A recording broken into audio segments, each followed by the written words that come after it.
February 2026 na. Magkano na nga ba ngayon ang Yamaha, Honda, Kawasaki at Suzuki motorcycle? Yan ang ating aalamin ngayon. Tara! Nandirito po tayo ngayon sa Motor Trade, Kayanga, San Fabian, Pangasinan dahil mag-a-update po tayo ng mga motorcycle for this month of February.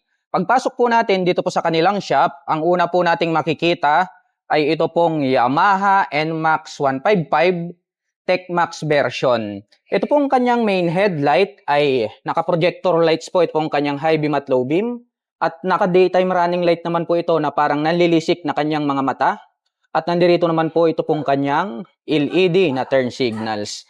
At ito po ay gumagamit ng telescopic fork para po rito sa kanyang front suspension, naka-single rotor disc brake with 2-pot caliper. At matte brown color po ito pong kanyang cast wheel. Equipped na po ito ng dual channel ABS. At malapad po na black color ito pong kanyang windscreen. At ang presyo po ng Yamaha NMAX 155 TechMax version ay nagkakahalaga po ito ng 175,900 pesos. At kung gusto mo pong kumuha ng hulugan ay kailangan mo pong mag-down payment ng 14,000 pesos. At mayroon po itong monthly installment na 8,136 pesos. Sa loob po yan ng 3 taon. Ito pong kanyang katabi, ito naman po yung kanyang standard version. So same lang po yan na naka-projector lights yung kanyang high beam at low beam. Parang nanlilisik na mata, ito pong kanyang daytime running light. At located po rito, ito pong kanyang LED na turn signals. Naka-telescopic fork po ito na black color with dual channel ABS, naka-single rotor disc brake, with 2-pot caliper. At mapapansin po natin ito pong standard type nito pong Yamaha NMAX 155 ay black color po ito pong kanyang cast wheel. Habang ito naman pong TechMax version ay matte brown color po ito pong kanyang cast wheel. At ang presyo po nito pong ating Yamaha NMAX 155 na standard type ay nagkakahalaga po ito ng 155,900 pesos. At kung gusto mo pong kumuha ng hulugan, ay kailangan mo pong mag-down payment ng 12,000 pesos. At mayroon naman po itong monthly installment na 7,430 pesos. Sa loob po yan ng 3 taon.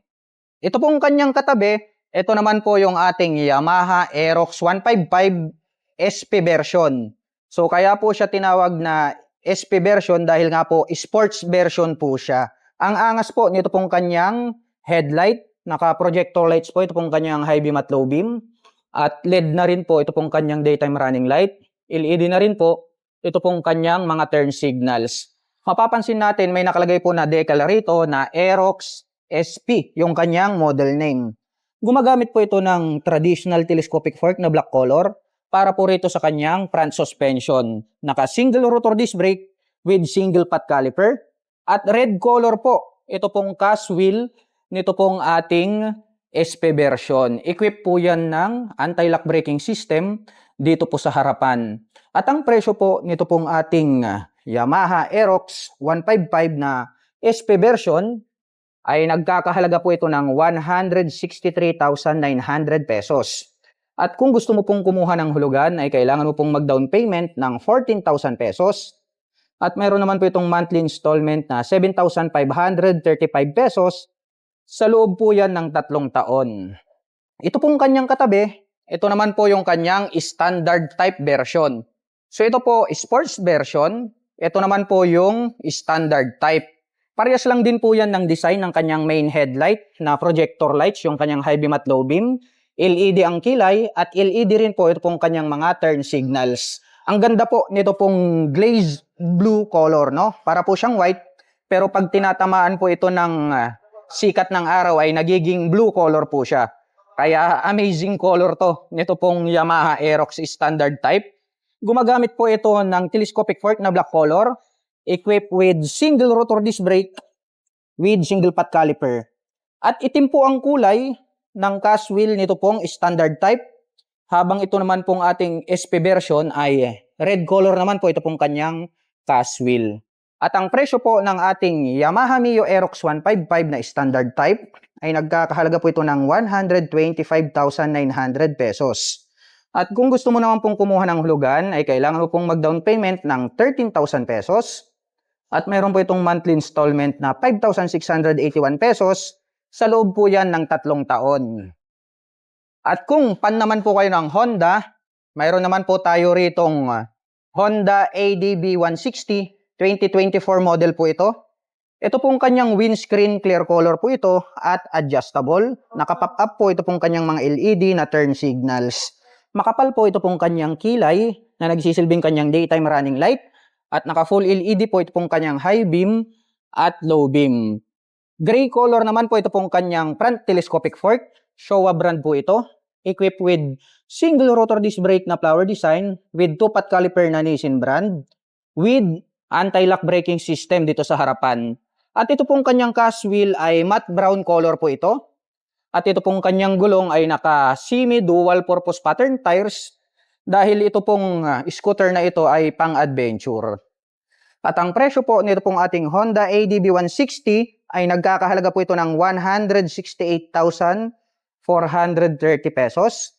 At kung gusto mo naman pong kumuha ng hulugan, before 20,000 ang down payment, ngayon po ay nakapromo po siya ng 15,000 pesos. At mayroon naman po itong monthly installment na 7,703 pesos. Sa loob po yan ng 3 taon. Ito naman po yung pinakabago nating Honda Click 160. So 2025 version to pero naging 2026 version na kasi nga po maaga po nilang ni-release, early December po nila nilabas ito. Ito naman po yung kanilang matte black color kaya kung inyong mapapansin, bago na rin po yung kanyang decal. Meron po siya ritong daytime running light, nag-continuous hanggang rito sa ibaba. LED na rin po ito pong kanyang mga turn signals. At naka-full LED na rin po ito pong kanyang high beam at low beam para po rito sa kanyang main headlight. At ito po ay gumagamit ng telescopic fork na black color para po rito sa kanyang front suspension. Naka-single rotor disc brake with single pot caliper na Tokico brand. At ito pong kanyang cast wheel ay matte brown color po ito. At ito po ay equipped with combination brake system. So CBS po yung kanyang braking system. At ang presyo po nito pong ating Honda Click 160 ay nagkakahalaga po ito ng 118,900 pesos. At kung gusto mo naman pong kumuha ng hulugan ay kailangan mo pong mag-down payment ng 9,000 pesos. At meron po itong monthly installment na 5,510 pesos. Sa loob po yan ng 3 taon. Kung mahilig naman po kayo sa underbone motorcycle, isa rin po ito sa mga mababangis ang design. Ito pong ating Honda Winner X premium variant po ito, matte red color. Ito pong kanyang handlebar cover, dito po located yung kanyang horn. Nagkaroon po siya rito ng honeycomb grill design at meron po siya ritong little visor. At nagkaroon po siya ng spike rito at ito naman po yung kanyang daytime running light. Naka full LED po ito pong kanyang high beam at low beam. At located naman po rito sa bandang ibaba ito pong kanyang LED na turn signals. Naka-telescopic fork po ito na gold color at ito po ay gumagamit ng single rotor disc brake na flower design with single pot caliper na Nissin brand matte brown color. Itim po ang kulay nito pong kanyang cast wheel. At ang presyo po nito pong ating Honda Winner X 150 na premium variant ay nagkakahalaga po ito ng before po is 131,430 pesos po siya. Pero ngayon po nakapromo po siya ng 116,930 pesos sa cash. At wag ka, hindi pa dun nagtatapos. Free na rin po yung kanyang 3 years registration. At kung gusto mo naman pong kumuha ng hulugan, ay kailangan mo pong mag-down payment ng 8,000 pesos. At mayroon naman po itong monthly installment na 5,491 pesos. Sa loob po yan ng 3 taon. Ito naman pong kanyang katabi, ito yung pinaka-cute. Kung mahilig naman po kayo sa mga classic scooter, ito yung highly recommended, no? Bukod sa maporma na, affordable pa yung presyo niya para sa isang 125cc na classic scooter. Ito pong kanyang main headlight na hati sa dalawa, naka full LED po, ito pong kanyang high beam at low beam. Ang kagandahan po rito po sa classic scooter na ito, kapag kayo po ay liliko sa kanan at kaliwa, susunod po yung kanyang ilaw. Meron po siyang Honda badge dito sa gitna at located naman po rito sa bandang ibaba. Ito pong kanyang turn signals, bulb type po yan. Gumagamit po ito ng telescopic fork na black color para po rito sa kanyang front suspension. Naka-single rotor disc brake with single pot caliper na Nissin brand. Itim po ang kulay nito pong kanyang cast wheel. At ang sukat po ng kanyang gulong rito po sa harapan ay mayroong sukat na 100 by 90-12. Tubeless na po yan. At equipped na rin po yung kanyang braking system sa harapan ng combi brake. At ang presyo po nito pong ating Honda Giorno 125 ay nagkakahalaga po ito ng 103,430 pesos.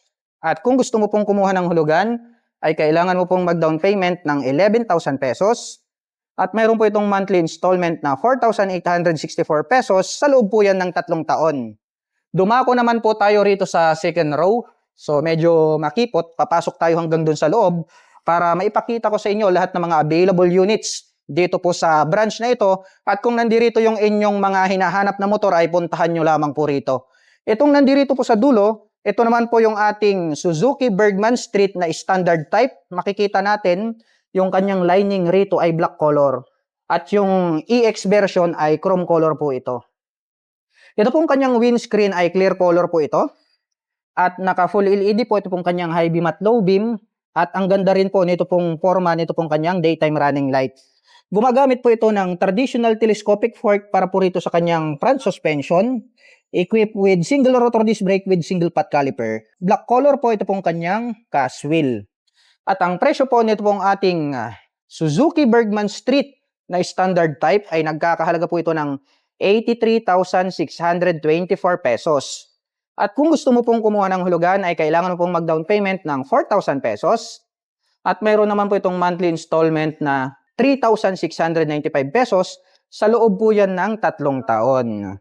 Ito naman po yung kanyang katabi. Ito po yung ating Yamaha Mio Gear 125. No? Ang ganda rin nung pa-curve ng kanyang LED na headlight. Naka full LED na po yan para sa kanyang high beam at low beam. May makikita po tayo rito na Mio Gear na decal at mayroon po siyang Yamaha logo rito sa gilid at mayroon naman po siyang Yamaha Gear na badge sa gitna. At ito po ay gumagamit ng telescopic fork na black color, naka single rotor disc brake with single pot caliper. Itim din po ang kulay nito pong kanyang cast wheel. At ang kagandahan po pala nito pong ating Yamaha Mio Gear 125 ay meron po itong promotion na free top box at rear carrier, o di ba? At ang presyo naman po nito pong ating Yamaha Mio Gear 125 ay nagkakahalaga po ito ng 79,400 pesos. At kung gusto mo naman pong kumuha ng hulugan ay kailangan mo pong mag-down payment ng 4,000 pesos. At meron naman po itong monthly installment na 3,783 pesos. Sa loob po yan ng 3 taon. Ito pong kanyang katabi, meron po pala tayo ritong Yamaha MIUI 125. 2 colors po, standard po ito ha. Meron tayong orange color, tapos meron po tayo nitong white color. Ito pong kanyang handlebar cover, mapapansin nyo, napakatulis, no? May nakalagay na blue core dito kasi nga FI po ito. So FI po lahat yan, yung mga scooter na yan. At napakatulis din po ito pong kanyang front cowling. Mayroon po siyang MIU badge dito sa gitna. At naka bulb type po ito pong kanyang high beam at low beam. Bulb type din po ito pong kanyang turn signals. At ito po ay gumagamit ng traditional telescopic fork na black color, equipped with single rotor disc brake with single pot caliper. Itim din po ang kulay nito pong kanyang cast wheel. At ang presyo po nito pong ating Yamaha MIUI 125 ay nagkakahalaga po ito ng 77,900 pesos. At kung gusto mo pong kumuha ng hulugan ay kailangan mo pong mag-down payment ng 4,000 pesos. At mayroon naman po itong monthly installment na 3,708 pesos. Sa loob po yan ng 3 taon. At ang kagandahan po nito pong ating Yamaha MIUI 125 ay nakapromo din po ito dahil mayroon na rin po itong free na top box at rear carrier. So all in na po yan. So ang nakapromo po natin ngayon na may top box at rear carrier, ito pong ating Yamaha MIUI 125 at ito pong ating Yamaha Mio Gear 125. Ito naman pong nandirito sa gilid, ito naman po yung ating Suzuki Bergman Street EX. Bakit EX? Kasi nga po, yung lining niya rito sa top ay chrome color. Habang yung standard po, makikita nyo, ayan o, itim po yung kanyang lining rito. Clear color po ito pong kanyang windscreen. Meron po siyang Suzuki logo rito sa gitna. Naka full LED po ito pong kanyang high beam at low beam. LED rin po ito pong kanyang daytime running light. At ito po ay gumagamit ng black color na telescopic fork para sa kanyang front suspension. Naka single rotor disc brake with single pot caliper na Nissin brand. At yun pong kanyang cast wheel ay gray color po siya. Habang yung standard type naman po na Suzuki Bergman Street ay black color po siya. At ang presyo po ng ating Suzuki Bergman Street EX version ay nagkakahalaga po ito ng 92,400 pesos. At kung gusto mo pong kumuha ng hulugan ay kailangan mo pong mag-down payment ng 7,500 pesos. At mayroon naman po itong monthly installment na 4,267 pesos sa loob po yan ng 3 taon.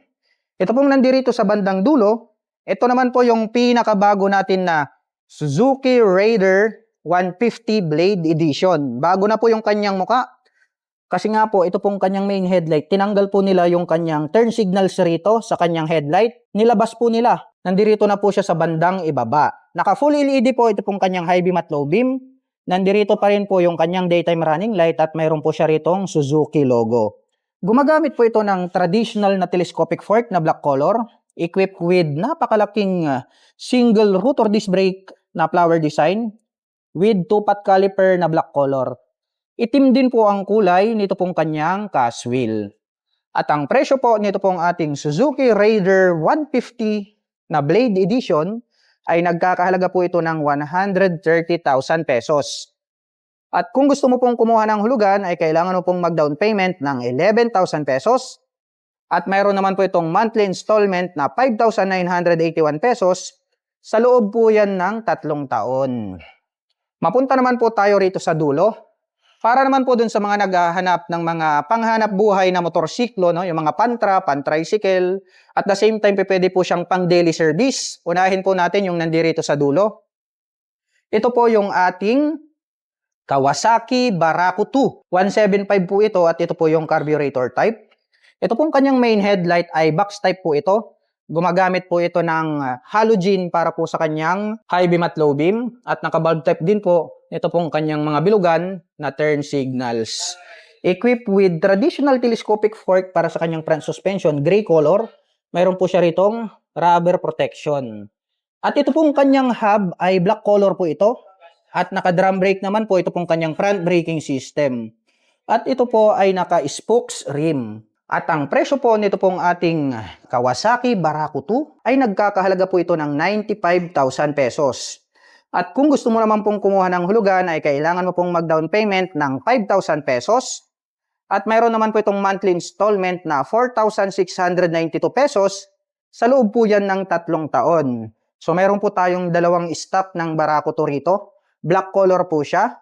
At ito pong kanyang katabi, ito naman yung pinakabagong Kawasaki Baraku 3 FI po ito. So kung itong Baraku 2 na to ay carburetor type, mayroon na pong fuel injection, ito pong Kawasaki Baraku. Ito pong kanyang main headlight ay box type po ito, naka-bulb type yung kanyang high beam, low beam, naka-bulb type din po ito pong kanyang mga bilugan na turn signals. Mapapansin po natin itong combination ng gray at blue na decal, ito po yung kanilang FI version. At ito po ay gumagamit ng telescopic fork na gray color para sa kanyang front suspension. Mayroon din po itong rubber protection. So same lang din po rito sa Baraku 2. At itim din po ito pong kanyang hub. At naka-drum brake naman po ito pong kanyang braking system. At ito po ay naka-spokes rim. At ang presyo po nito pong ating Kawasaki Baraku 3 FI ay nagkakahalaga po ito ng 100,500 pesos. At kung gusto mo naman pong kumuha ng hulugan, ay kailangan mo pong mag-down payment ng 9,500 pesos. At mayroon naman po itong monthly installment na 4,789 pesos sa loob po yan ng 3 taon. At ito pong kanyang katabi, ito naman po yung isa sa mga pinakamatitipid na pantra motorcycle, no? Ito naman po yung kanilang Bajaj CT125. Mayroon tayong available 2 color dito. Mayroon tayong red, black, at mayroon naman po tayong blue black. Ito pong kanyang main headlight, hindi po siya kagaya ng mga Baraku na box type. So, pabilog po, curve, itong front nito pong kanyang headlight. Naka-halogen bulb din po itong kanyang high beam at low beam. Bulb type din po ito pong kanyang mga bilugan na turn signals. At ito po ay gumagamit ng telescopic fork na gray color para po rito sa kanyang front suspension. Gray color din po pala ito pong kanyang hub at naka-drum brake po ang kanyang front braking system. At ito po ay naka-spokes rim. At ang presyo po nito pong ating Bajaj CT125 ay nagkakahalaga po ito ng 59,700 pesos. At kung gusto mo naman pong kumuha ng hulugan, ay kailangan mo pong mag-down payment ng 2,200 pesos. At mayroon naman po itong monthly installment na 2,811 pesos. Sa loob po yan ng 3 taon. At kung naghahanap naman po kayo ng underbone, no, map motorcycle ng Suzuki, ito po yung isa sa mga legendary motorcycle na nilabas ng Suzuki. Ito po yung kanilang Suzuki Smash 115cc. Ito pong kanyang main headlight, dito po located, dito pong kanyang high beam at low beam. So sumusunod po yan kapag kayo po ay liliko sa kanan at kaliwa. Bulb type din po ito pong kanyang mga turn signals. Meron po siyang Suzuki logo rito sa gitna at may nakalagay naman po rito na Smash na decal. At ito po ay gumagamit ng telescopic fork na gray color para sa kanyang front suspension. Gray color din po ito pong kanyang hub. At naka-drum brake naman po ito pong kanyang front braking system. At ito po ay naka-spokes rim. At ang presyo po nito pong ating Suzuki Smash 115cc ay nagkakahalaga po ito ng 63,400 pesos. At kung gusto mo naman pong kumuha ng hulugan ay kailangan mo pong mag-down payment ng 3,200 pesos. At mayroon naman po itong monthly installment na 3,064 pesos. Sa loob po yan ng 3 taon. Itong isang ito naman po yung mga ideal para po sa mga kababayan natin na hindi naman ganun katangkaran. At saka kung gusto nyo po ng kakaibang design, no? Ito pong Honda Navi 110 ay para po siyang naked bike style, no? Parang manual pero ang kagandahan po nito ay automatic. Kaya kakaiba po ito pong scooter na ito. Ito pong kanyang main headlight ay gumagamit po ito ng bulb type para po sa kanyang high beam at low beam. Nakapop up din po ito pong kanyang malalaki na bulb type na turn signals. At ang kagandahan po nitong small batteryable na motorsiklo na ito ay naka-inverted forks po ito, o di ba? Mayroon din po siyang rubber protector dito sa dulo. At naka-drum brake naman po ito pong kanyang front braking system at equip yan ng combination brake system. Black color po ito pong kanyang cast wheel. At ang presyo po nito pong ating Honda Navi 110 ay nagkakahalaga po ito ng 60,760 pesos. At kung gusto mo naman pong kumuha ng hulugan ay kailangan mo pong mag-down payment ng 4,000 pesos. At meron naman po itong monthly installment na 2,846 pesos. Sa loob po yan ng 3 taon. So ang available po na color ng ating Honda Navi rito ay green color po siya. Ngayon naman po, pupunta naman po tayo dun sa labas dahil mayroon po tayong mga available na repossessed motorcycle rito. Baka may magustuhan kayo rito. So ito pong nandirito sa unahan, ito po yung Honda TMX 125. Ayan o. I-check muna natin kung goods ba yung kanyang quality, yung kanyang appearance. Wala po siyang mga basag. Maganda rin po yung kanyang quality ng gulong, di papalitin. May mga scratch lang na konti. Walang UP yung tangke. At yung odo is 9,260. Walang butas ang upuan. Okay pa din pati yung gulong rito sa likuran. At ang presyo po nito pong ating Honda TMX na repo ay nagkakahalaga po ito before ng 55,800 pesos. Ngayon po, pag bibili mo siya ng cash ay 51,907 po siya. At kung gusto mo naman pong kumuha ng hulugan dito po sa ating repo motorcycle ay 0 down payment po siya. At mayroon naman po siyang monthly na 2,433 pesos. Kung naghahanap ka naman ng scooter na repo, meron po tayo ritong Honda PCX 160 na version 1. 160 version 1 ha. Baka sabihin nyo version 2 to. Kasi yung nauna po is 150 yon. So PCX version 1, 150 yon. Ito, PCX version 1 na 160.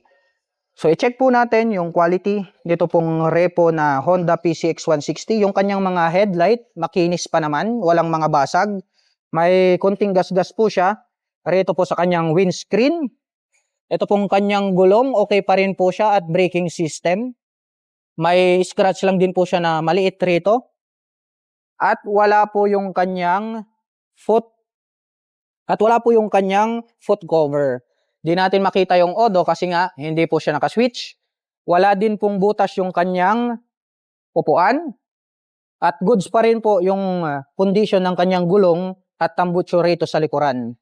At ang presyo po nito pong ating repo na Honda PCX 160 ay nagkakahalaga po ito before ng 130,600. Ngayon po, pag bibilhin nyo po siya ng cash ay 116,300 pesos po siya. At kung gusto mo naman po itong kunin ng hulugan ay pwede po. Magda-down payment ka lang po rito ng 5,763 pesos. At meron naman po siyang monthly na 5,232 pesos. Sa loob po yan ng 36 months. At para po sa mga nakapanood ng video na ito at interesado po kayong maglabas ng mga motorsiklo ay maaari nyo po akong i-PM at i-message. At kung naghahanap naman po kayo ng mga accessories gaya po ng crash guard, rear carrier, top box, side panners, motorcycle cover o di kaya helmet, ay ilalagay ko na lang po yung link dyan po sa description box sa ibaba para hindi na po kayo mahirapang maghanap.